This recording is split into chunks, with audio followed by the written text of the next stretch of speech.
I'm Daniel Nyohaku Soergel, and I'm going to teach Daiwagaku. This is Daiwagaku Part 2. In Part 1, I went into a little more depth about what it really means to play a piece from the Zen repertoire. So for this part, I'll just commence with teaching the piece. And the first 3 breaths I covered in Part 1, so I'll simply repeat them now.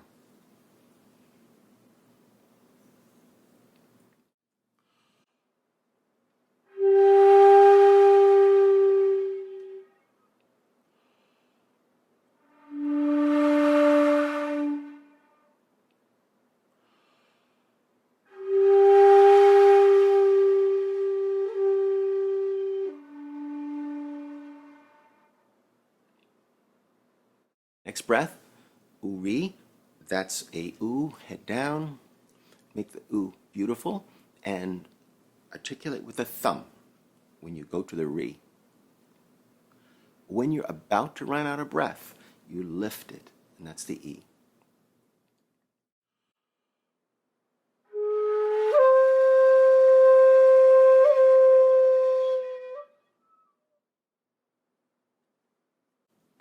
The next breath is a sumeri, and you come down with hole number 2, very imperceptibly.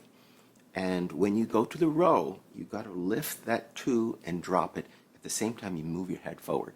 And keep in mind that from the side, we're looking at karu, meru, or meri. So I'm moving my chin in and out. This is called hiku. This is called dasho, push out, pull, push. And when I do this, look where the flute pivots, right about in the middle. So keep in mind that you never really want to collapse into the flute, and also you want to keep your shoulders back. This will keep you in an erect posture, and you'll be able to do the meris and the karu much better. Here's the phrase, sumeri, articulated, ro, articulated with that same 2, and then a relaxed atari at the end.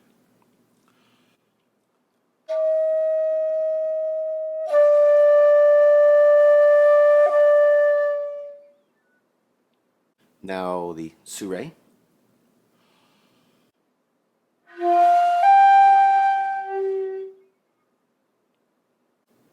Now there was a little low octave at the beginning, and then there was a little low octave at the end. And that's okay. It's more important to just let the sound fall away than to try to artificially control it and add that level of conscious attention. You really want this just to be an ornamented feeling of your breath. Now, the chimeri, coming down quickly. Hear that? That's the sound that you've attacked that hole, or you've come down perfectly to give it that feeling. So, here we go.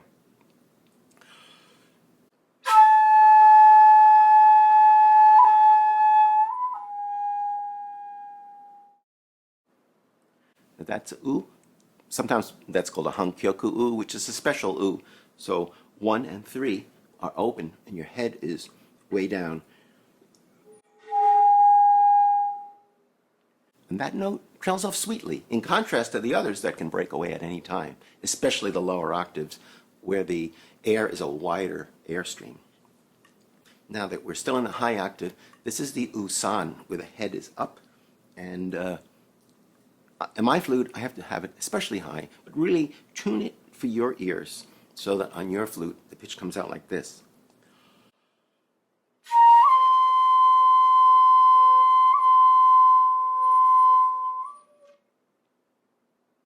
Okay, the ha, 2, 4, 5 are open. They're way open, and this is considered good form, although that's in the East. In the West, you'd want to keep your fingers close as possible. So 2, 4, 5 is up. Now, that ah means pull your chin in and shade 2, 4, and 5, and bring that pitch down to this pitch I'm going to demonstrate. When you've shaded and you're down there, you come back up and put your thumb on. And it's hard to reach for that correct pitch at the end, but I'll give it a try.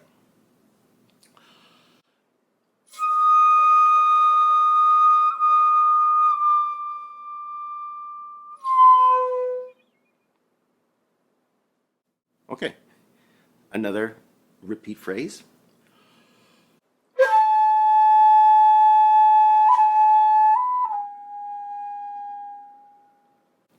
And now the recovery, the surrey.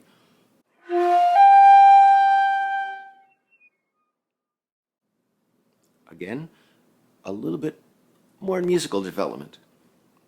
That's a slowish kind of 3 atari there. And then the chi just as you're running out of air.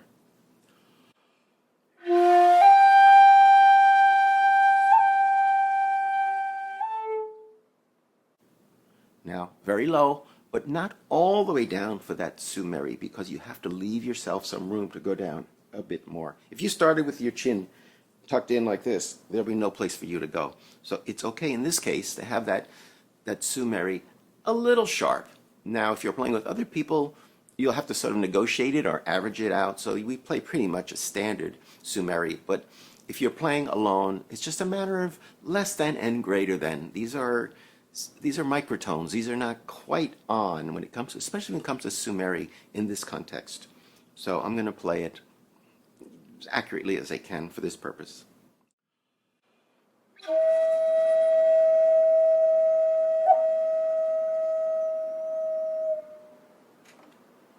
That's it.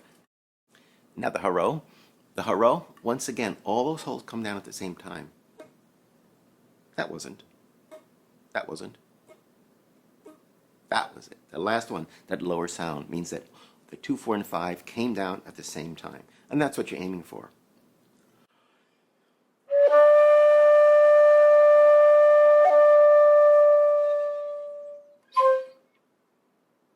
And now the most technical part of this piece, but most interesting because it's different from everything that's gone on before.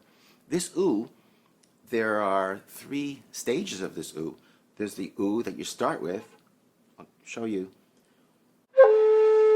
And then there's the hiku. And then at the end, there's a much higher u. But it's beyond the ability of the flute. You're blowing past the flute. And so there are 3 stages. And the third one is just a trailing off into the ma, into the space that I talked about, the void. That's very important in music and especially in Zen. So listen to these 3 stages of the u.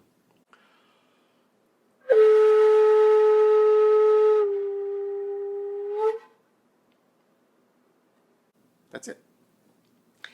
And now the uri.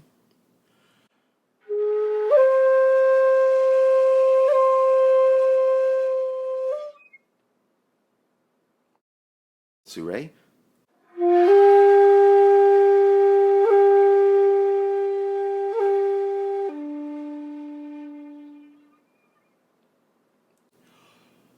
Now, again, a su that's low but not too low.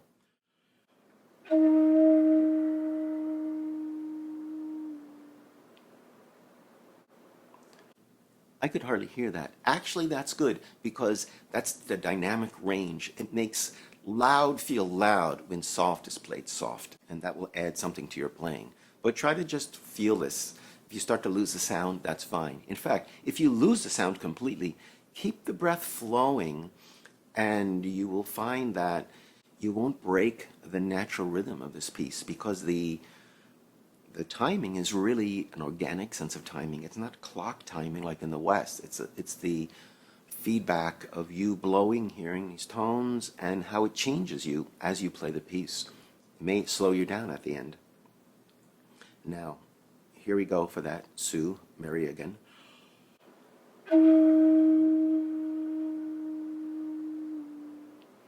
And now, as if we were coming out of the fog. We're not doing a nayashi, a blend up to the ro at the end. And we're not doing a powerful ro. We're doing a weak ro. It's a weak ro that's appearing out of a foggy kind of feeling. And that's this ro dai meri. It's very low, and then you come up to it. But you kind of come up with a focus. You don't blend as much as you're here and then suddenly appear.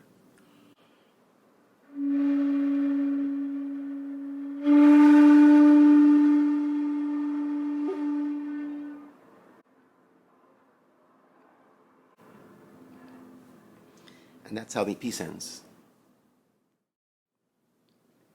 Now, the last note of the piece, which is always very important, that the last note be especially wonderful, that it's the part you remember, or it's the part that the hearer remembers.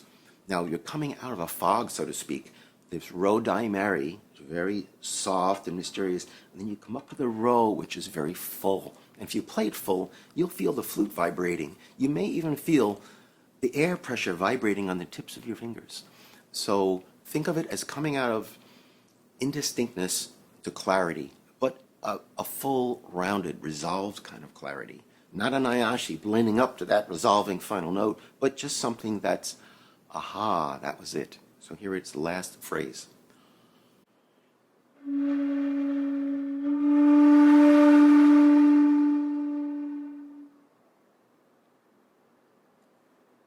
And that's it.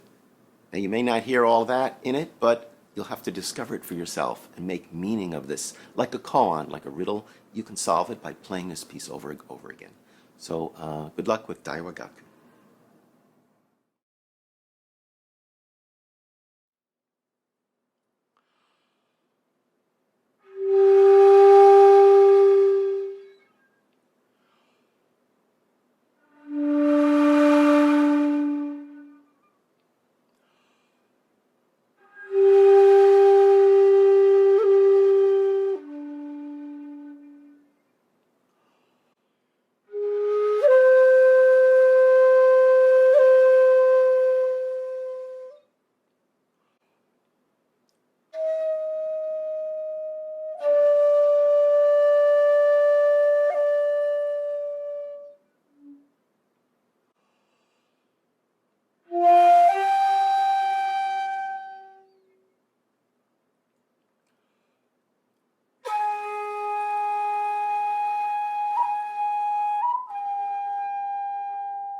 Jin Nyodo considered this the key to unlocking all the techniques that you will be learning later with playing Zen music for the Shakuhachi.